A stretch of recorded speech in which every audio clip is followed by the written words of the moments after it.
Hello मेरे प्यारे बच्चों, क्लास 10th वालों। ओके, तो आज फिर आपका सामाजिक का पेपर है, यानी सामाजिक विज्ञान का। और आपका पूर्णांक रहने वाला है 80 नंबर का, और ये बार बार ही चला आता है। ओके, थोड़ा सा लेंथ बढ़ा लेते हैं, मजा आएगा। 4.25 घंटे का पेपर है।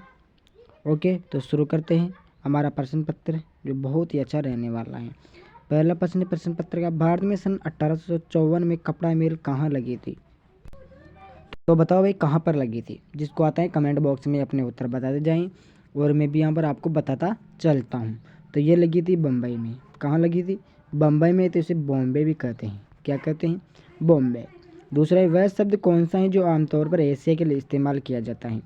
वह शब्द कौन सा है जो एशिया के लिए इस्तेमाल किया जाता है? मैंने ढूंढा लेकिन मुझे नहीं मिला, इसीलिए मैंने एशिया ही पता लगाया है। क्या लगाया है? एशियाई। तो मुझे एशिया ही मिला ही। और यदि आप गलत नहीं करें, किताब में से देखें, अच्छी तरह से ढूंढें, तो आपको मिल जाएगा। तीसरा है, जे.एन. टाटा ने किस वर्ष जमशेदपुर में भारत का प्रथम लौह एवं इस्पात संयंत्र स्थापित किया? तो इसका उत्तर होगा द 1912 ईस्वी में। कब किया? 1912 ईस्वी में स्थापित किया। चौथवा, विश्व में सर्वप्रथम मुद्रण की तकनीक किस देश में विकसित हुई? तो ये हुई थी भैया चीन में। कहाँ? चीन में हुई थी भैया। अगला 5वां क्वेश्चन है, पंजाब केसरी का प्रकाशन किसने किया? पंजाब केसरी का प्रकाशन किसने किया? तो इसका उत्तर होगा भैया 5वें का बाल गंगाधर तिलक ने। किसने? बाल गंगाधर तिलक ने। 5वां से मिस्टेक है थोड़ा, इसमें आप किताब में से देख ले अच्छी तरह से। ओके, अगला 6वां क्वेश्चन है, बंजर भूमि के अंतर्गत जो नहीं आते वह क्या है? तो वह है भैया 6 का वह होगा बस्तियाँ। क्या नहीं आती हैं? बस्तियाँ नहीं आती हैं। अगला 7वां क्वेश्चन है, सरदार सरोवर बांध गुजरात में किस नदी पर बनाया गया है? सरदार सरोवर बांध कौन सी नदी पर बनाया गया है? तो ये है नर्मदा नदी पर। कौन सी नदी पर? नर्मदा नदी पर बनाया गया है। अगला 8वां क्वेश्चन है, पृथ्वी का कितना धरातल जल से ढका हुआ है? सभी को पता है 3/4। कितना? 3/4 जल से ढका हुआ है। ओके, 9वां क्वेश्चन है, श्रीलंका स्वतंत्र राष्ट्र बना। श्रीलंका स्वतंत्र राष्ट्र बना तो कब बना था? तो इसका उत्तर होगा 1948 में। ओके, 10वां, बेल्जियम की आबादी का कितना हिस्सा फ्लेमिश इलाके में रहता है? तो 10वीं का मुझे मिला नहीं, इसलिए सॉरी 60 होगा। 10वीं का 60% ओके, अब है 11। कौन सा है? 11वां है मेरे प्यारे बच्चों।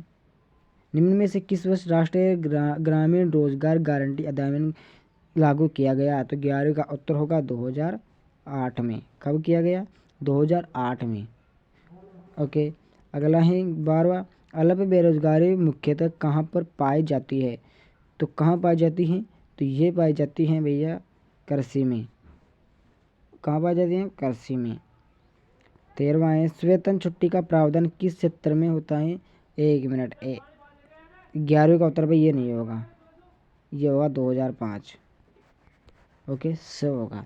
13वां, शोधन छुट्टी का प्रावधान किस क्षेत्र में पाया जाता है? तो ये पाया जाता है संगठित क्षेत्र में। कहाँ पर पाया जाता है? संगठित क्षेत्र में। ओके, 14वां है, जमाकर्ता बैंक से पाते हैं, यानी कि जमाकर्ता बैंक से क्या पाते हैं? तो 14वीं का उत्तर होगा 1 मिनट अपने धन का ब्याज। क्या पाते हैं? अपने धन का ब्याज। 15वां है, मुद्रा का आधुनिक रूप क्या है?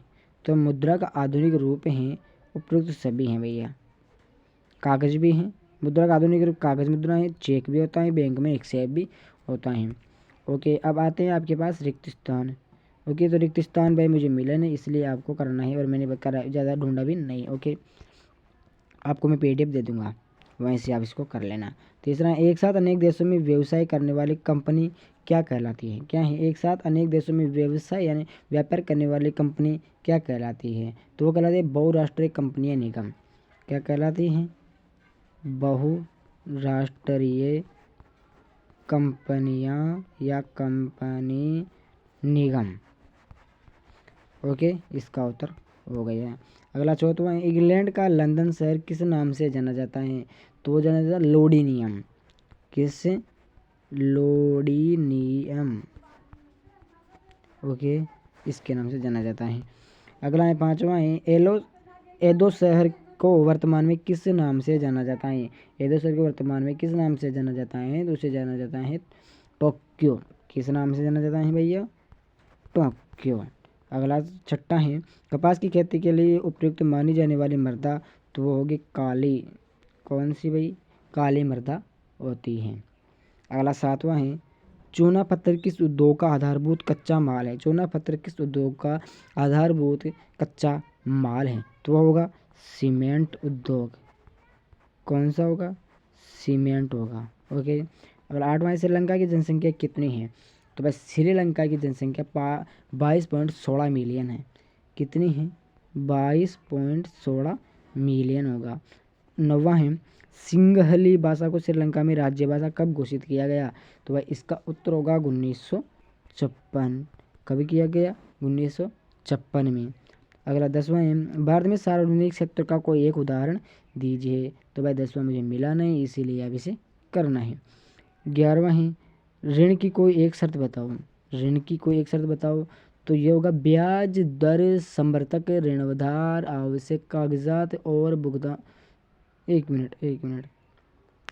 हाँ यही है। ब्याज लिखो, ब्याज दर, समवर्तक, ऋणाधार, आवश्यक कागजात और भुगतान के तरीके। ओके, इसका ये उत्तर होगा। 12वां है, बैंक अपने पास कितना नगद कोष रखती हैं? तो इसका उत्तर होगा बहुत कम। कितना रखती हैं? बिल्कुल कम रखती है प्यारे बच्चों। अगला है, रेशम मार्ग क्या है? रेशम मार्ग क्या है? अब इसका उत्तर आपको ही करना है। रेशम मार्ग क्या है? चौथा, किन्हीं दो लुप्त जातियों जो खत्म हो चुकी हैं उन जातियों का आपको नाम लिखना है, दो के। 15वां है, किसी देश के आर्थिक विकास की रीढ़ किसे कहा जाता है? आर्थिक विकास की रीढ़, मेन मजबूती विशेषता, उसे क्या कहते हैं? 16वां है, संविधान में हिंदी के अलावा कितनी भाषाओं को अनुचित भाषा का दर्जा दिया है? ओके, कितनी भाषाएं जो अनुचित भाषा में आती हैं? 17वां है, संघीय व्यवस्था में सामान्यतः सरकार के कितने स्तर होते हैं? संघीय व्यवस्था होती है, संघ की व्यवस्था, संगठन की व्यवस्था, उसमें सामान्यतः सरकार के कितने स्तर होते हैं वो बताना है। किन्हीं लोगों पर वैश्वीकरण का एक समान प्रभाव नहीं पड़ रहा। दोबारा सुनो, किन लोगों पर वैश्वीकरण पर एक समान प्रभाव नहीं पड़ रहा है? तो वैश्वीकरण बहुत इंपॉर्टेंट है। वैश्वीकरण, इसको आप अच्छी तरह से याद करना, इसे जितने क्वेश्चन है। 19वां, विदेशी व्यापार के कोई दो लाभ बताओ। जो विदेश व्यापार करते हैं विदेश में, विदेश, उसका आपको दो लाभ बताना है। 20वां, उदारवाद का अर्थ बताना है, तो बहुत इंपॉर्टेंट है भाई उदारवाद। 21वां, सड़क परियोजना के 3 गुण बताओ, इंपॉर्टेंट है। 22वां, नारीवाद आंदोलन क्या है? ओके, अब देखो 23वां है, तानाशाही शासन व्यवस्था क्या है? ओके, तानाशाही वो सरकार होती है जो डरा धमका कर अपनी ओर खींचती है, उसे तानाशाही सरकार कहते हैं। इस प्रकार से आएगी। 24वां, विकास की कोई दो प्रमुख विशेषता बताओ भैया। 25वां, बाजार में उपभोक्ता शोषण के कोई दो प्रकार। बाजार में उपभोक्ता शोषण किस प्रकार से किया जाता है उसका आपको वर्णन करना है, उनके बारे में आपको बताना है। ओके, अगला है भैया निबंधात्मक जो मानचित्र के रूप में है। 26वां, भारतीय अर्थव्यवस्था पर असहयोग आंदोलन का क्या प्रभाव पड़ा? भारत की अर्थव्यवस्था पर असहयोग आंदोलन हुआ था, उसका क्या प्रभाव पड़ा है भारत की अर्थव्यवस्था पर? ओके।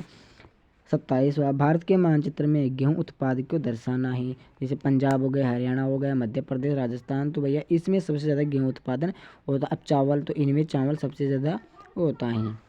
ओके। 28वां लास्ट क्वेश्चन, राजनीतिक दल क्या होता है? जो राजनीतिक होता है वो दल होते हैं अलग अलग प्रकार के, तो दल क्या होता है, इनके विषय में लोगों की क्या राय होती है? लोकतंत्र में दलीय व्यवस्था की व्यवस्था पर विवेचना आपको करनी है, यानी कि उस पर विचार करना है और अपने शब्दों को समझना है और उन्हीं शब्दों को आपको कॉपी में लिख देना है, यानी कि अटपटांग आप कुछ भी लिखो। ओके, तो ये आपका सामाजिक विज्ञान का बहुत ही अच्छी तरीके से पेपर हो चुका है, मॉडल पेपर। तो ये पैटर्न था, तो मैंने पैटर्न इस प्रकार से आएगा। ओके, तो आपको अच्छी तरह से पढ़ाई करनी है। ओके मेरे प्यारे बच्चों, जय श्री राम।